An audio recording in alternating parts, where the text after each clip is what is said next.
Hello, Aaron Kubitz, personal trainer at Functional Aesthetics CC. We're helping average guys perform better in their lives inside and outside the gym. In today's video, it's going to be a little bit of a, detour from my normal style of video. But one part of my training philosophy is almost like the Chinese philosophy with yin and yang, right? So your yang energy is that extroverted, almost like masculine sort of energy, right? Sympathetic activity, something you can think of is like if you're doing bodybuilding, if you're doing sprinting, marathon running, you're all in that yang sort of energy, right? Now, the yin is more that yielding, receiving, more feminine sort of energy, and it's just also associated with parasympathetic activity, or that rest and digest, right? So, in your training, everybody knows that you should also have some rest and recovery, but is there a way that you can enhance that rest and recovery and make it more effective? And what I've found over the years is that incorporating deep breathing methods, and something that I'm getting into more and more lately is something called Chi Gong, which is a soft form of martial arts, where when you're doing those yang sort of activities, you're working out, right? You're expending energy, right? Whereas breathing exercises and breathing techniques, they can either ramp you up, just like that yang sort of activity, or they can put you into a parasympathetic state of rest and digest and increase your levels of energy in your body, increasing your levels of focus in your mind, and just making you so that you come back stronger both mentally and physically. Now, I am by no means a master of Chi Gong. I believe there's actually 3,500 different styles of Chi Gong, but the basic concepts that I have learned so far are that Chi Gong has to do with basically increasing the efficiency of movement of the fluids of the body, right? So your blood, your lymph, so it can actually help to improve your immune system, increase energy, and it can also be targeted at different organs in the body depending on how you do it. It's actually quite fascinating study as you get into that.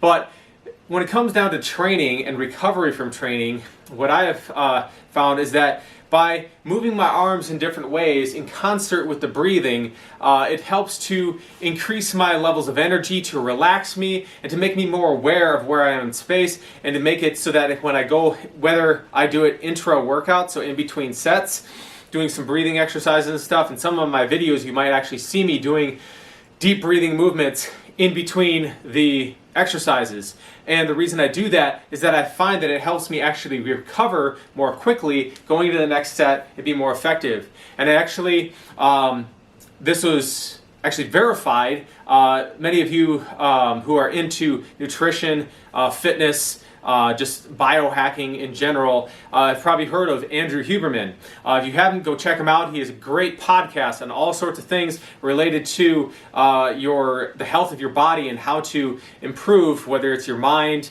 your nutrition, your fitness, and stuff like that. And he's actually a neuroscientist and ophthalmologist at, I believe, Stanford University. Anyway, he had a podcast where he was actually talking about that indeed, according to science and according to the research, doing breathing methods and stuff in between your sets of your workouts, and actually after you recover, after you're getting done with your workout, enhances the recovery, speeds it up, and makes you get in a better workout. So in this video, I'm going to just demonstrate a few techniques that I sometimes use that you may want to actually use in some of your workouts to help you recover more quickly. And also you can use this too if you're, maybe you're working on paying your bills, you're working on homework, you are, spending a lot of time working on your computer, maybe you're working from home or whatever. You can get up and you take some breaks periodically when you feel like you're kind of hitting that mental block or the writer's block or whatever you want to call it, to rejuvenate your mind, get oxygen to your brain, and by incorporating the movements of the body as well in concert with that breathing, you can get into all the nooks and crannies of the different parts of the body too, rather than just breathing in, out, when you're sitting still. So sometimes, you can sit in that cross-legged position on the ground and just do the breathing like that.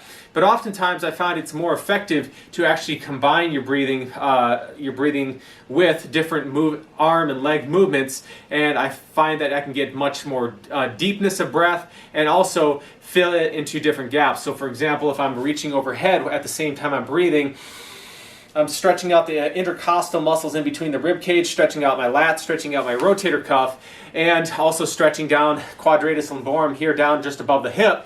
And what that does is it allows to expand the breath even further so you get even more oxygenation in there, and it also brings awareness to that part of your body too to increase that mind-muscle connection and also just bring more relaxation to the body as a whole. And that's why I think breathing, when you're doing stretching or mobility exercises, really paying attention to how you're breathing when you do it, and not just going through the motions, will enhance the effectiveness of not only the stretching and mobility exercises, but any exercise in general. In a future video, I'm going to do a talk about breathing techniques for different cadences of your running and different breathing rhythms that you can do to enhance the effectiveness of your runs, to prolong the point where you get fatigued. It was actually pretty surprising how that happened. So, I'm not going to get into that too much in this video, but without further ado, I will stop talking and let you see some of these techniques I've been talking about, and we'll see you on the flip side of the video.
All right, here we are at the end of the video. Hopefully you gained some good ideas to take to your own breathing practice.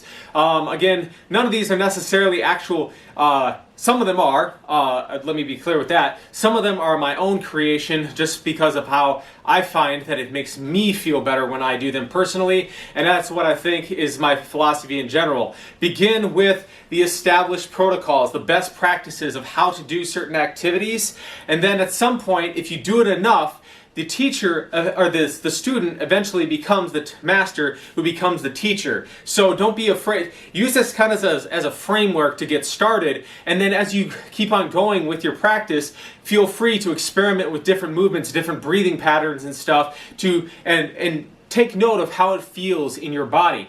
Because, again, with any sort of study and stuff, it's only a small subset of the population, and it's not indicative of everybody, and everybody has unique circumstances that they live their lives under. And one of the main reasons that I called the business functional aesthetics is not only because I pair traditional bodybuilding and powerlifting with more functional movement type stuff, such as body weight exercises, yoga, Chi Gong, or breathing exercises like this, but more importantly because as Bruce Lee said, be water, right? He said that, be formless, be shapeless. When you put water into a cup, it becomes the cup. When you put it into a pot, it becomes the pot.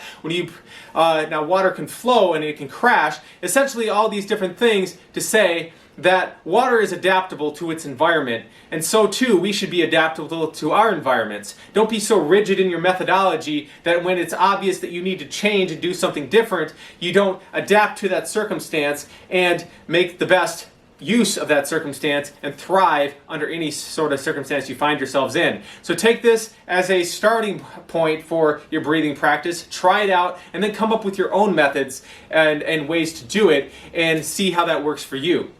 So, if you guys appreciate this kind of content related to strength and conditioning program design, how to avoid injuries in the process of getting into your strongest version of yourself, or working around those injuries if you do end up getting those injuries, as well as nutrition for both muscle building and fat loss, then consider subscribing to the channel by hitting the button in the lower right-hand corner of the screen. And we'll see you all next time for more health and fitness related information. Thanks guys for watching.